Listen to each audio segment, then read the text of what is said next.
Welcome to Connections for Life. I'm Ted Pete. I broke it. This is your best intro yet. That's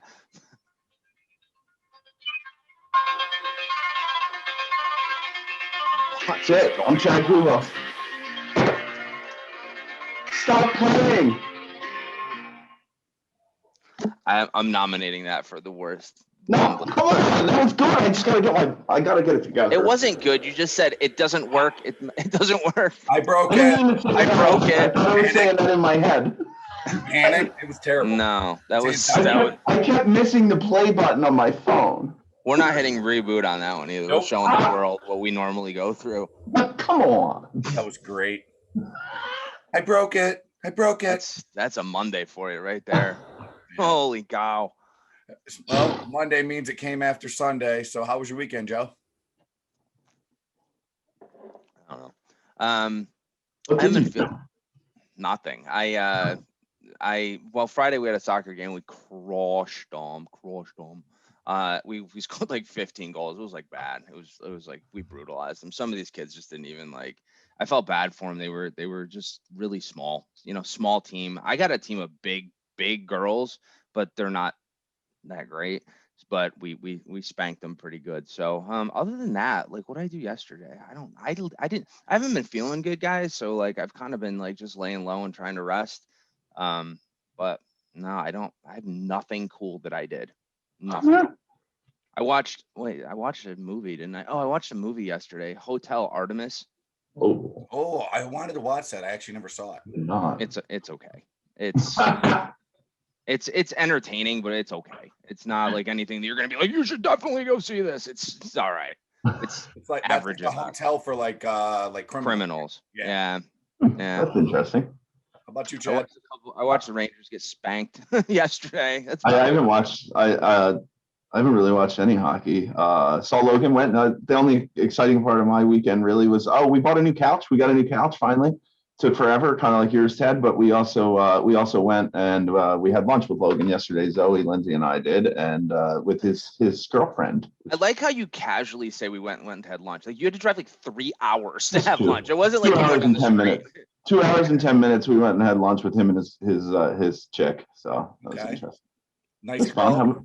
What's her name? Nice on the show. I want to put this on record for Logan to watch. Maddie. Her name is Maddie. Let's get her on the show. I don't think she'll come on.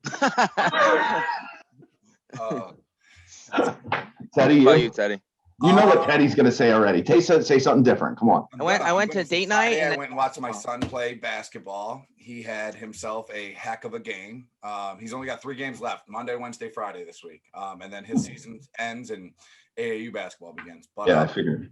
Yeah, he played really well. He had like 8 steals. That's his highest he's ever had in a game. He had like 8 steals, 10 points. Double. He's a double. He's a walking double. That's good. Yeah. Awesome. And Saturday and Sunday, I coached basketball. Spent a little time with the wife. Hung out a little bit. We do a Sunday morning breakfast before my practice schedule starts. So that's fun. That's kind of becoming a little routine. I like that. That's neat. Yeah. We get up early and go to breakfast together. Nice. Other than that, I don't do any of those things. Every week. I don't even eat breakfast. I haven't eaten breakfast since I've been to a hotel. That's the only time I do, though. Yeah, I don't eat it then either. After 10 years of the hotel food, that could be a whole episode in itself. Like, seriously, 10 years. If you go walk downstairs in Hampton Inn, horror stories. If you walk downstairs in the Hampton Inn, whether you're in Florida or Seattle, Bangladesh, it's the same. It's some pineapples, a little bit of fruit, some yogurt. Yep. A couple cartons of milk. Yeah. Those omelets that are like totally not even real. They're nothing real in them. The turkey sausage. They don't. They don't heat them up enough at all ever. The turkey sausage, it's thrown in the giant tin. Some are like super undercooked and some are just destroyed like briquettes. Yeah. See, that was a fun tangent to go to. Just because. Jeez, I missed that. All right, bringing us back on here. Why don't you give us a little UPSCO Expo update? So the UPSCO Expo is approximately 3 weeks away. Is it 2.5 Oh, you weeks just away, say essentially. 15 days. Yeah, 15 days, March 16th, 17th, and 18th. Super excited. We have a ton of registrants already, some really good people offering free PDH hours and just some free education in the corrosion world as far as we can give it. So We just got a new guy for the upscoexpo.com. roundtable. Oh, go ahead. Oh, just CM Nelson. He's Yeah, like CM. he jumped on, so he's going to join us for the roundtable. We're really happy to have CM. Thank you if you're watching. If you've ever even heard of this show, probably not. He might be a fun one to ask to come on too. He's been around. He's been around a long time in that rectifier world, so that'll be fun to. Maybe we could ask him to come on. It'd be fun to talk to him. Yeah, I think it'd be cool. Let's do it. Other than that, register. Just register upscoexpo.com. All the classes are like we said, they're no charge, and you can register for each one individually, which is the best part. You don't have to register for all 18 hours worth or whatever it is. Just 1 hour to clip and take it from there. Teddy, who do we have this week? One last thing. Hold on. Oh, sorry, Joe. Before we get to that, I wanted to mention that with the support of AMP, we in lieu of this costing anything for attendees, just everybody please go to their webpage. I've posted it on LinkedIn a couple of times. Just a link to do the donation if you could to the NACE Foundation. That'd be cool. They do a lot to support the industry, so if we're just trying to pump some dough back into those guys. So sorry, Coops, I just wanted to. Oh no, I forgot all about that. I'm sorry. Go ahead. You two make like one really good person when it comes to really. I don't know if I'm not sure if that was you just called me half a person or. Yeah. Well, you don't make anything. If it was, I would think Joe was Joe would be like 3/4 of the person. I'd be a quarter. So. Well, I'm saying with one person worth of reliable, always completed information, it all fits together really wait well. a minute. What you have to understand is with this expo, there's a ton of stuff to remember. Yeah. So I think collectively, if we get through it with just us remembering all of it, then we call it a victory. Zero chance we remembered all of it either. Either way. It's not meant to be a slight when I said that. We'll talk about it offline. It was actually funny because it could be a huge compliment, or you could just make sure. We'll talk about it later. We'll talk about it later, Ted. After this. Just because your feeling is hurt. I don't want to. So today we're bringing on the president of Groebner Industries, Joe Groebner. Joe has. He's got that name. Yes. It would have been weird if it was. I'm going to stop. Let's go ahead. I can't help myself. I practiced this whole thing. I know. That's why I had to interrupt you. Joe has more time in the industry than I've been alive.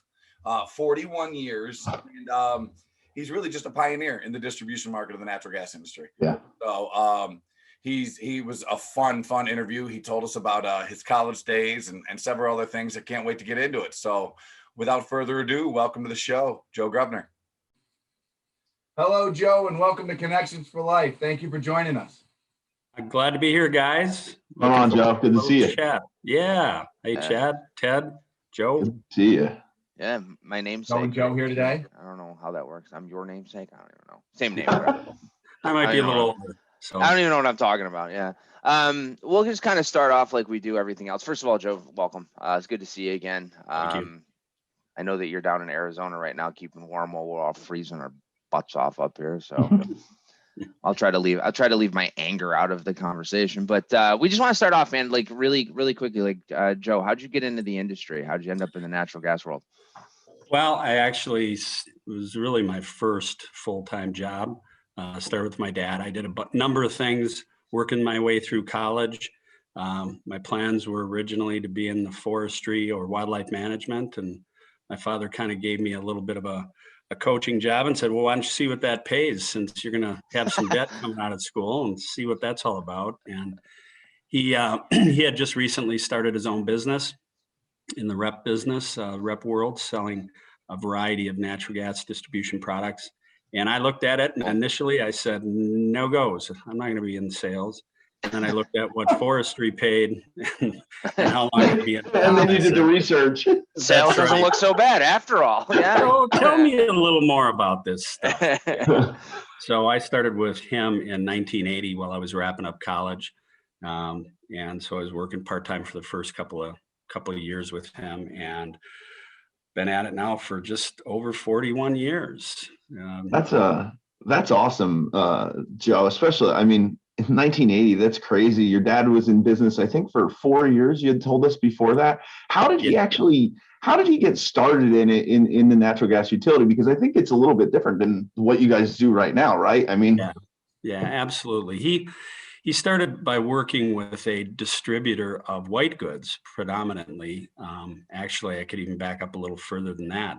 Before he got that job, he was selling gas-fired incinerators, little home, about the size of a dishwasher that was in the home, and it was fired by natural gas, and it'd burn your garbage. And really? that lasted until yeah. I didn't even know that existed. Yeah, I don't think anybody would allow that to happen anymore. Huh? well, they That did. sounds like And they put the kibosh on that pretty early on because it was just smog. Every house was burning their garbage, right? I think it was Calcinator was the name of the That's company. crazy. So after that, he pivoted to this distributor and was selling white goods. Got to know the utilities, white goods being natural gas fired dryers, gas grills, water heaters was a big one for him. Ranges, that sort of deal. And he had that job working for a company out of Milwaukee for probably 20 years before he decided to get into business himself. And really what kind of got him into it was another manufacturer's rep was kind of going out of business, and he hadn't really the wherewithal to put it together to sell the business, as sometimes rep firms struggle with a little bit. And so he just retired, and it opened up 3 or 4 product lines. The biggest one of which was Perfection at the time, and complemented it with 4 or 5 others, and started to grow the lines. And then I came on board with him in 1980, and it kind of took off from there. pretty cool. I mean, Joe, let me ask one. I'm sorry. How long did the white goods last, Joe? How long did you? Because I don't think you do that anymore, right? No, we don't. I think we probably sold. Really, it was just the water heaters, and we sold towards the end. It was just water heaters, Gotcha. and we sold that probably till maybe 1990. And the reason he was really in that business, and before the Best Buys of the world, before the gas utilities had their own little showrooms, right? Yep. And so they would sell gas grills and stuff, and people would go to the small towns and buy their appliances from the gas utility. And as that started to evaporate, we pivoted pretty hard to more sustainable products, right?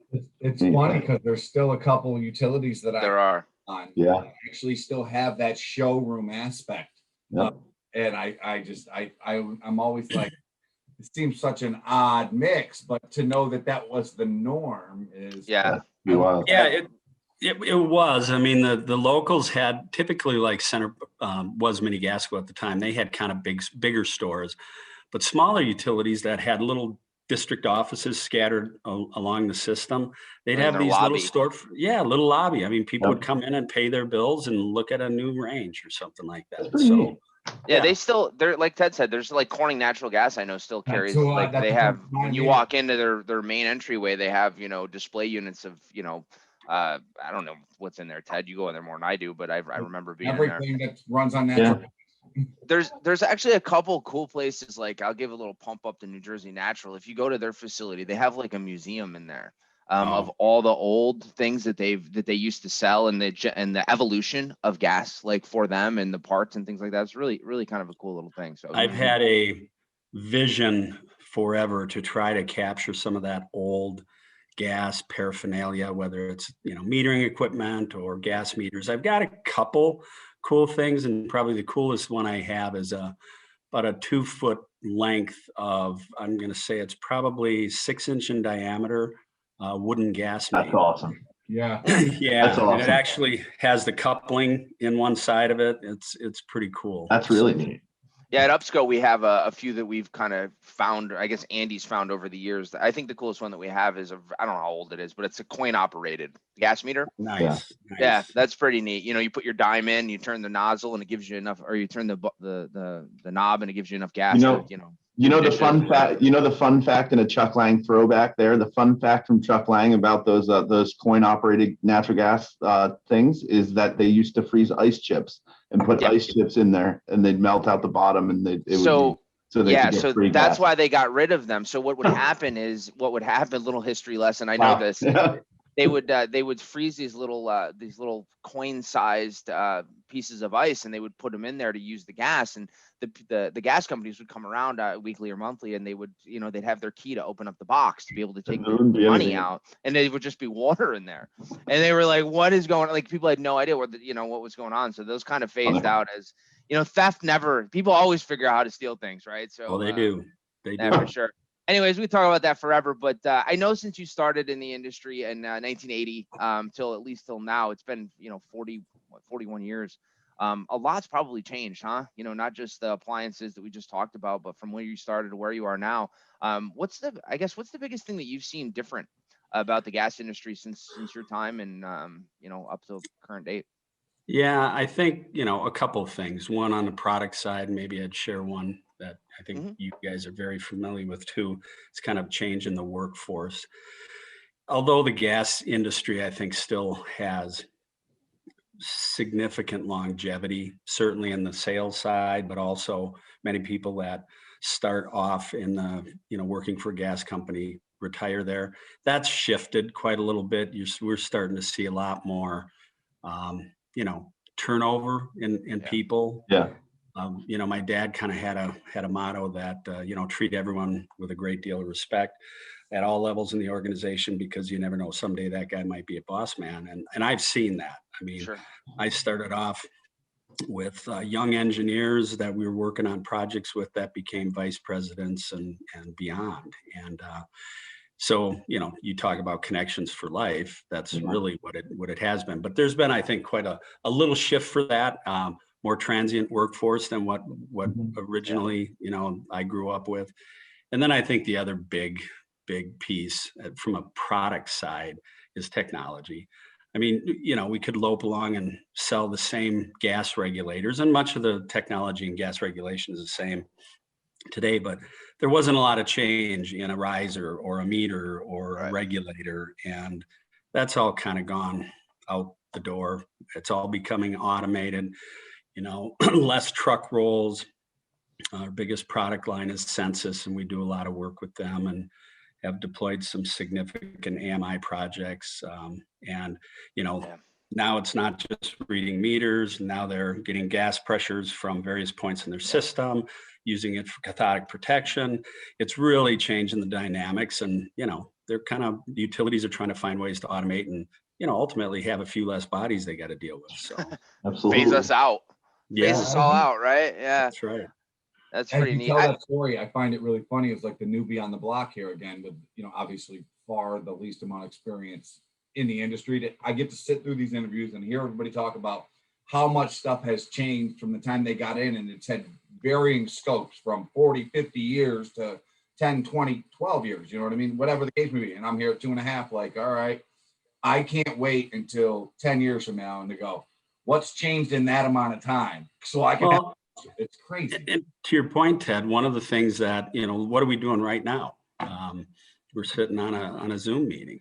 Yeah. I mean, I really believe that, and we're you guys are a little further ahead of the curve than us. We've certainly done a number of Zoom meetings with our customers, but I mean, it's very likely we'll be pivoting to a whole different type of training, Hybrid. product presentation, utilities. I'm hearing, just like other business, it's like, well, we don't need to bring 400 people into a facility in downtown Minneapolis, in particular, downtown Minneapolis with some of the unrest.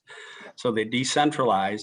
People are scattered all over the place. And, you used to be able to go to the big headquarters and, round up 15 people to do a presentation. And that's And go to lunch. maybe gone forever. Yeah. And go take them for lunch. Not anymore. I think the future is going to be more of that hybrid, right? I mean, there's still going to be that personal interaction because that's necessary just for a lot of things, for training, for, product demonstrations and things of that nature. But I think a lot more is going to be focused on things like this. I always jokingly say, and Chad and Ted have heard me say it 1,000 times, that March a year ago, if I said, "Hey Joe, I'm going to give you a call on a video call," you'd be like, Zoom. what are you calling me on a video call for? That doesn't, now it's just commonplace. I mean, most of my calls take place on video. I mean, it's very, very rare that this rings anymore. It's almost all on the computer. So just crazy. unique. It's different. Now It the is. workplace is now where your laptop is opened up at. wherever you're at. I mean, that's the Yeah. amazing part is you can be effective. We've started to learn, and we still obviously aren't really that great at it, but we started to learn how to be effective without being in front of somebody. And that's a really challenging, different way to think. So it's been tough, but we've done some fun things. These are fun. So I guess my next question is, Joe, since you've gotten into the industry, what kind of crowning achievements do you have? Is there one that tops the cake for you? Is there a couple? Show, man. Yeah, I know. I figured it was coming on Right here, here. right Besides now. this show? Yeah. I would probably say, we've been my couple of things. One, I was on the board of directors with the Midwest Energy Association for 10 years. First 3 years as a associate member, the last 7 years as the treasurer of the organization. And excuse me, it's Midwest Energy Association, huge part of our business. Growing up, as we grew, we became more involved. I probably have 4 or 5 guys on various committees, but I would say when they put me into the MEA Hall of Fame is probably one of the coolest things. Oh, that's neat. My dad was one of the founding members of the Hall of Fame. And so for some 20 years later, for me to hop on board there too, it was really pretty cool. Awesome. So, Do you get a ring and a gold jacket? No, I got a nice little back in the office. Does anybody break your stones that you only got in because you're dad? A little bit. Oh, there's been plenty of that over the years. Believe me. If not, we're gonna, just so you know, starting that That's up right awesome, now, that yeah. rumor mill right now. That is really cool, though. It's probably going to be Awesome. even tougher for my kids because they're both starting the business with me a couple of years ago. So, they'll have to live that down a little bit. You get through That's it. funny. Get through it. Well, I know that when your father started the business, and you guys have obviously changed so much from the beginning to probably when you started to the generational changes that you've seen.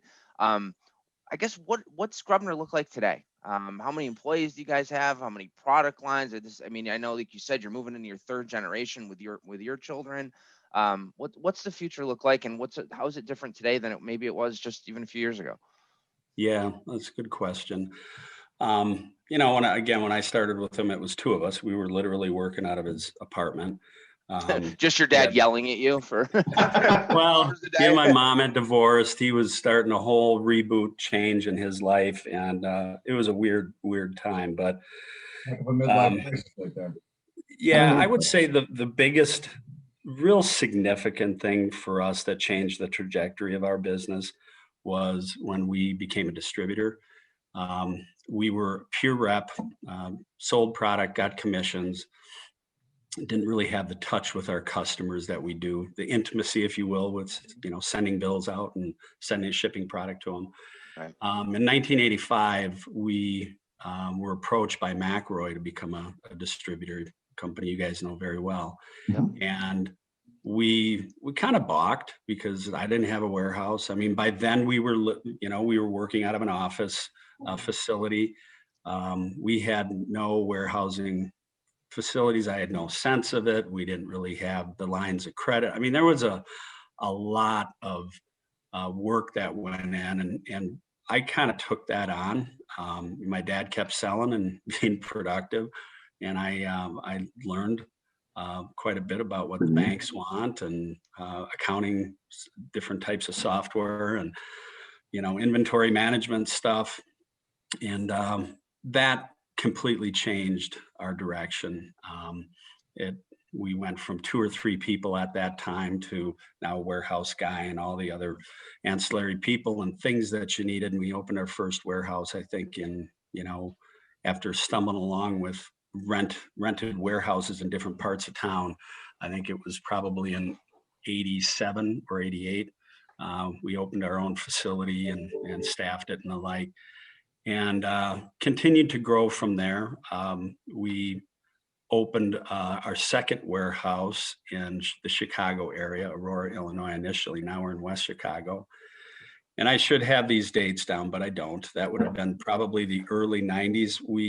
Thanks for preparing, Joe. Yes. You only gave me 2 weeks, right? Yeah, come on.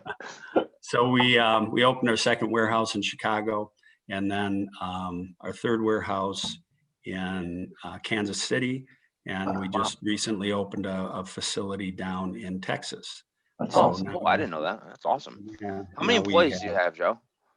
70, just, Wow. we have some affiliated companies, but we're a little over Sure. 70. I think Groebner proper has something like 58 or something like that. And then we have some other companies, side companies that we employ some people into.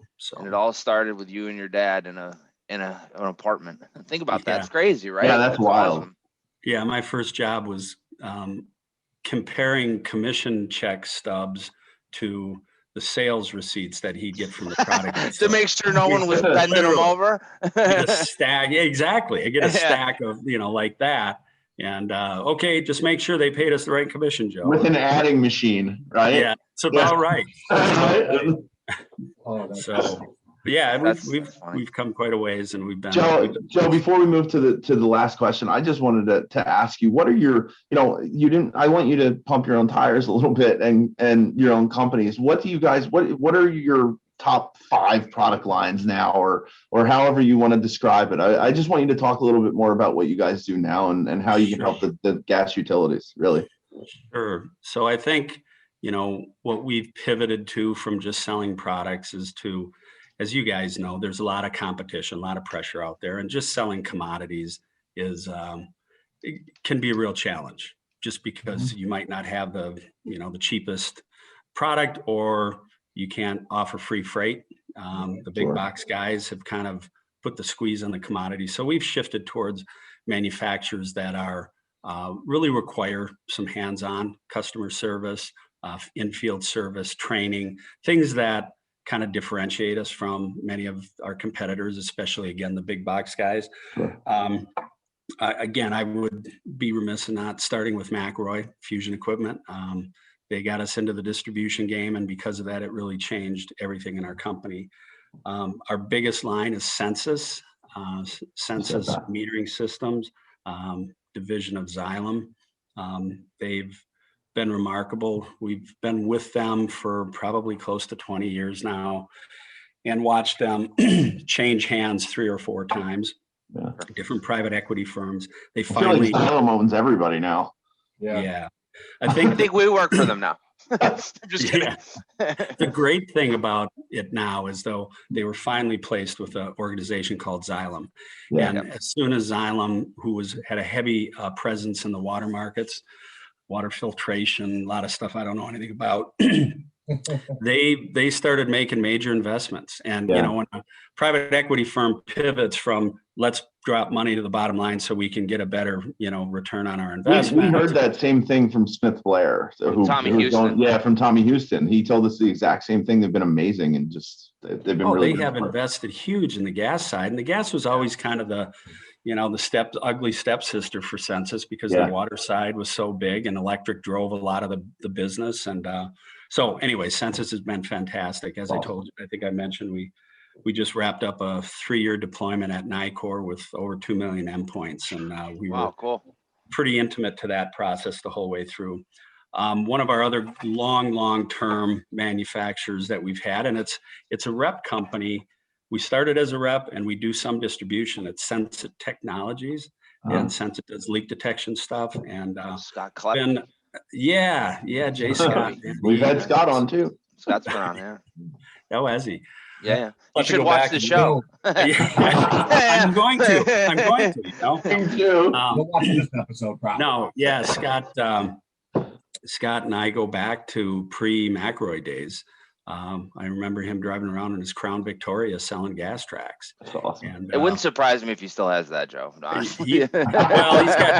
he's been able to get a few other cars along the way, but he put I saw one the other day on Facebook, actually. That was pretty nice. I forget what it was, but it was a beauty. Yeah, he's got a GTO that I think one was GOAT. Beautiful car. So Sensit is a great product line for us.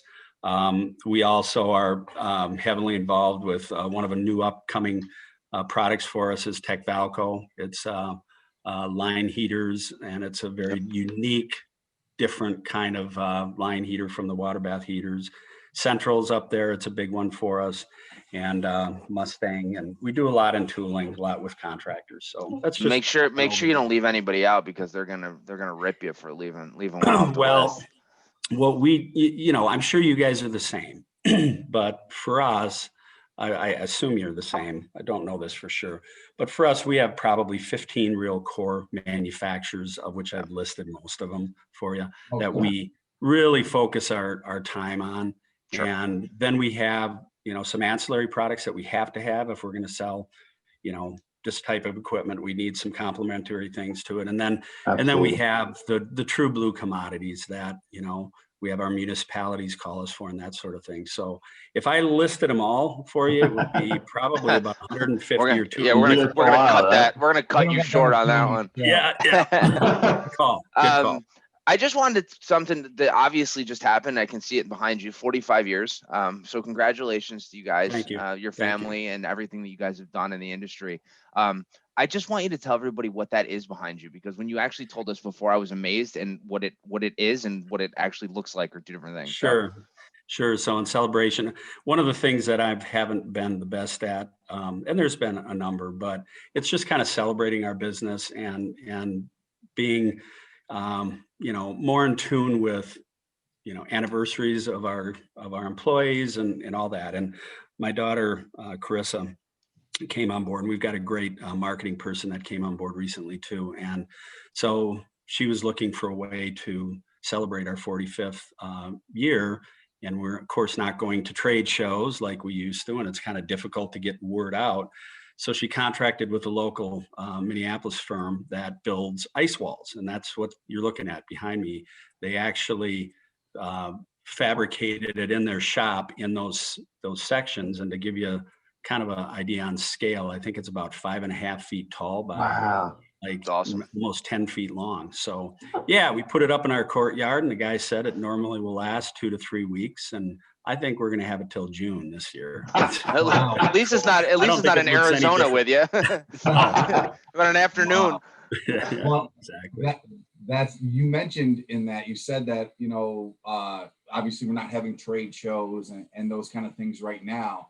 And we talked earlier briefly about like the effects of Zoom and Teams and the new norm that we're going through. Is there something that you really see as the direction the future of the industry is going?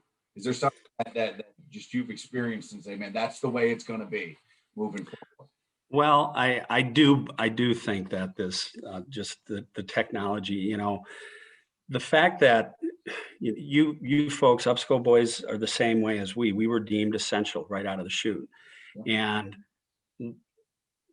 our ability, like many in our industry, to pivot very quickly, continue to supply the material for all of our customers, have half of our employees work from home, try to figure out how to communicate with them, how to communicate with our customers, and not miss a beat in supplying materials. I think it's nothing short of amazing what our industry has been able to do. Agreed. To try to keep it going. Now, for us in the Midwest, things slowed down a little bit.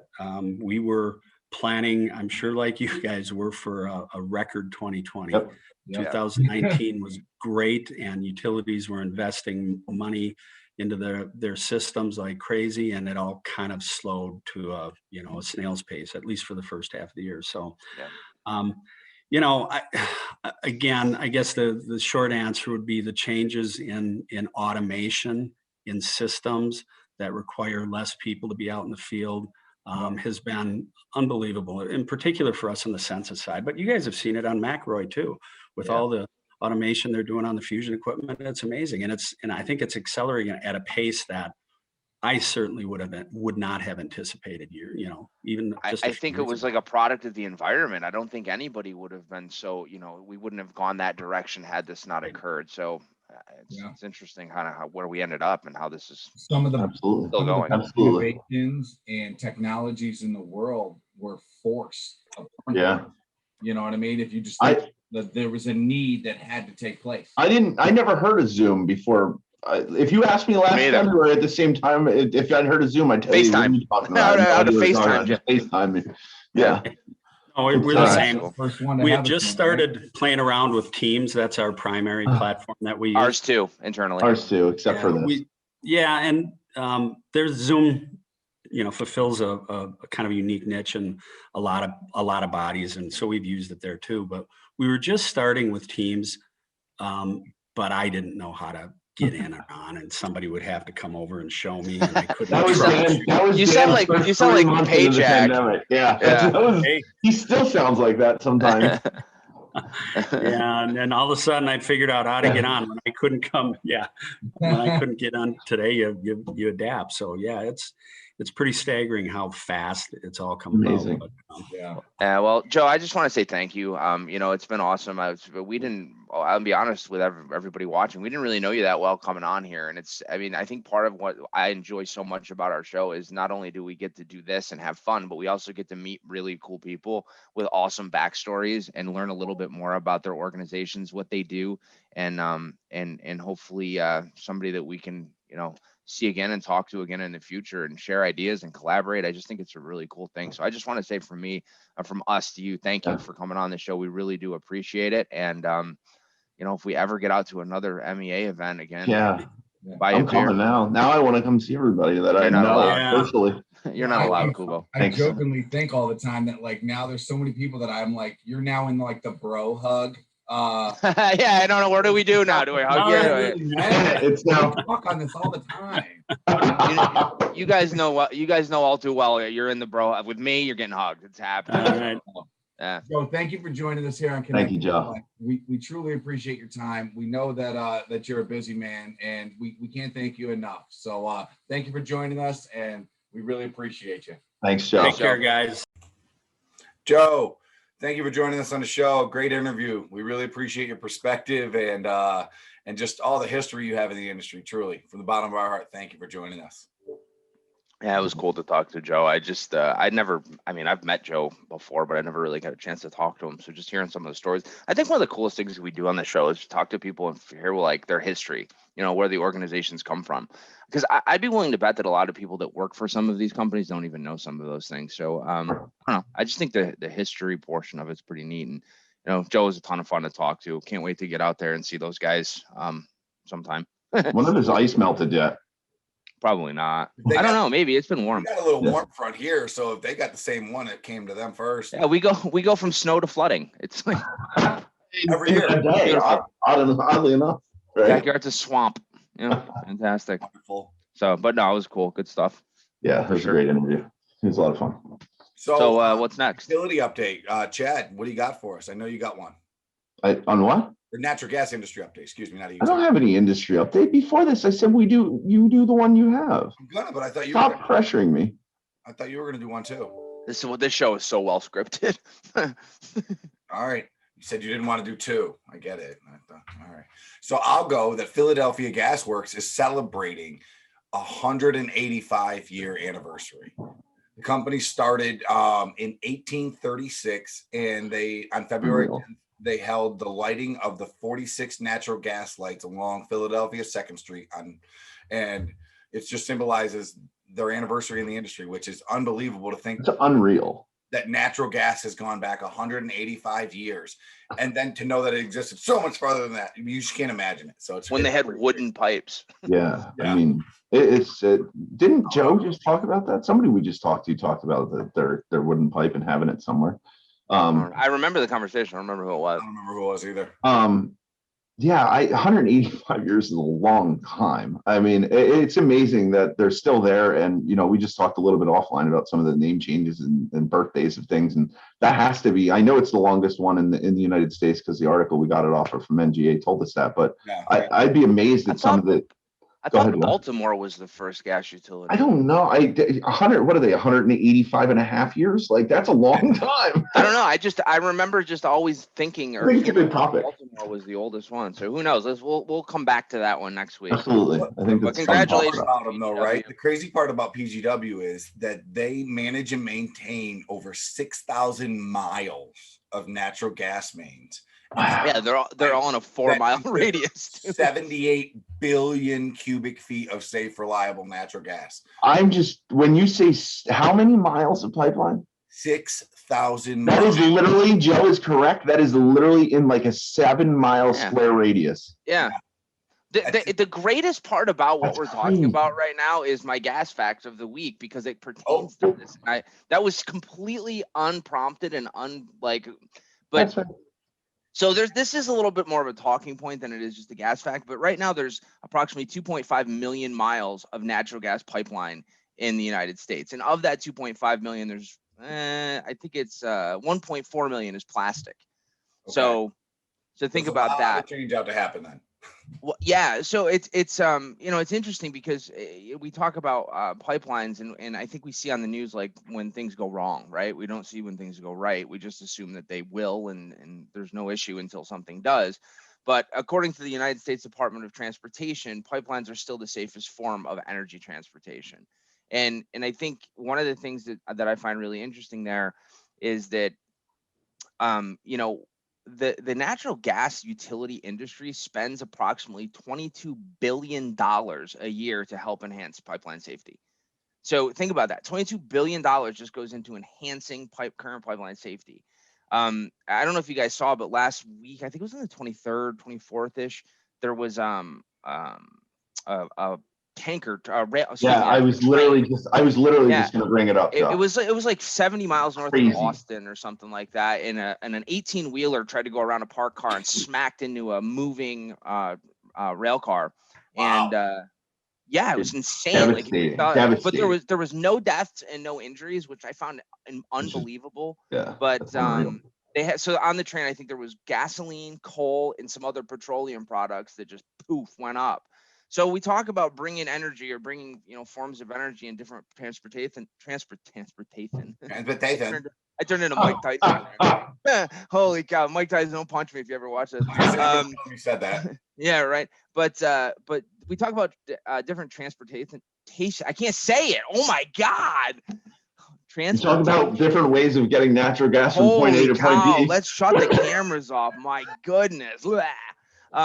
But pipelines still are the safest, and I think that's a really cool thing. So I just wanted to bring that up, and it was kind of applicable to what you were just talking about, Ted, with the 6,000 miles in Philadelphia gas. But we think about it, there's 2.5 million miles of pipeline under the ground for natural gas. That's just for natural gas. I didn't talk about water or sewer or oil and other products. I mean, there's thousands of mile pipelines that just move products from Houston to the Northeast. Yeah. I want to challenge Joe to find this gas fact. He said that there's how much spent a year, Joe? 22 billion. All right, just maintaining it. And how many miles of natural gas is piping is in the ground? We said there's 6,000 at Philadelphia. There's 2.5 million miles, and 1.4 million of that is plastic. And okay, so how much do they spend on change out? That's what I want to find out every year, because you said that's a really good thing for you to look up for next week. Definitely not doing it. I want you to do it. But hey, I probably won't do that, but I bring the facts. I don't fact check myself. I think that wraps it up. I just wanted to put my matching glasses on with Joe, just for this portion, if you didn't mind. Brett the Hitman Hart glasses. Did you say Vipers? On. I tried to say portion. I know. Portion. I don't know what's wrong with us today. Transportation. Transportation. Please let me go. The show now. Please Guys, let me go.